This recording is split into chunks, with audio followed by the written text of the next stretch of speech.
Kramer, and currently I run an Integrex at Oberg Industries. During my senior year of Highlands High School, I took an engineering design class which involved a lot of computer-aided drafting and mathematics. And at the end of the year, we did a BotsIQ competition. During that, I found out that I enjoyed engineering and the concept of engineering and manufacturing. And at the end of my senior year, I applied for an apprenticeship at Oberg Industries, where I currently work. I feel that it really helped me get a grasp of the whole manufacturing aspect. I never really was familiar with it beforehand, but after taking that class, I grew an appreciation for it, and that's why I pursued a career in manufacturing. After I graduated high school, I came into the apprenticeship here at Oberg Industries, and day-to-day life, right at the beginning, we did a lot of classwork and a lot of on-the-job training.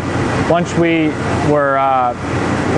passed all the classwork and all the tests and everything, then we jumped into more one-on-one training with a journeyman operator on basic machining and different aspects of that. And then after that, we went more on our own and did day-to-day, everyday manufacturing tasks until we got our journeyman certificate, and that's where I'm at now. I just recently graduated the apprenticeship in May, and after that, I plan on just continuing to run a machine and go from there. The most I like about manufacturing is the fact that you get to see different things that you don't normally see in your day-to-day life, but it's nice to see the behind-the-scenes aspect of everything, get to see the different tools and different things we make, and you don't really know what they are until you actually do the research on them.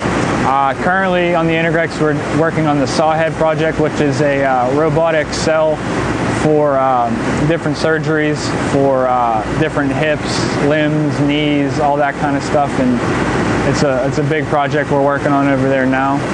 I think a high school student should look into an apprenticeship if they don't really know what they want to do. For me, my senior year, I wasn't really sure if I wanted to go to college or not. When I found out about the apprenticeship and found out that you could get paid to learn, I jumped on board real quick. Once I found out I really liked to do that kind of stuff, I continued to pursue that, and mathematics as well, different types of geometry and trigonometry, really I was pretty good at, so I continued to pursue that and do that in daily life as manufacturing. My name's Alex Beane. I went to Punxsutawney High School.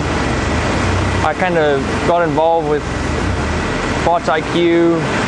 My 8th grade year, we had a program. Probably my favorite part of BotsIQ was just getting hands-on with running machines, learning about how to run the machines. I was in BotsIQ 8th grade to my senior year. That kind of helped direct me towards expanding my knowledge on machining, and then kind of building a liking towards it. And then I was told about Oberg and their apprenticeship, so I kind of looked into it, and kind of seemed right for me. And this would be my 2nd year of the apprenticeship. Here at PMC, I'm in our 5-axis area running our Hermley C22s. I've worked on kill punch guides, reamers. They're used in different types of surgeries. I think a student should really consider an apprenticeship, because you can earn as you learn. One of the main qualities with doing one in manufacturing is math. You got to be good at math. A lot of geometry, trigonometry is the main ones you'll use a lot. You need a lot of basic math. You'll have your adding, your subtracting and stuff to make sure your numbers are within your tolerances, and a lot of the harder math will be done by the computer itself on the machine.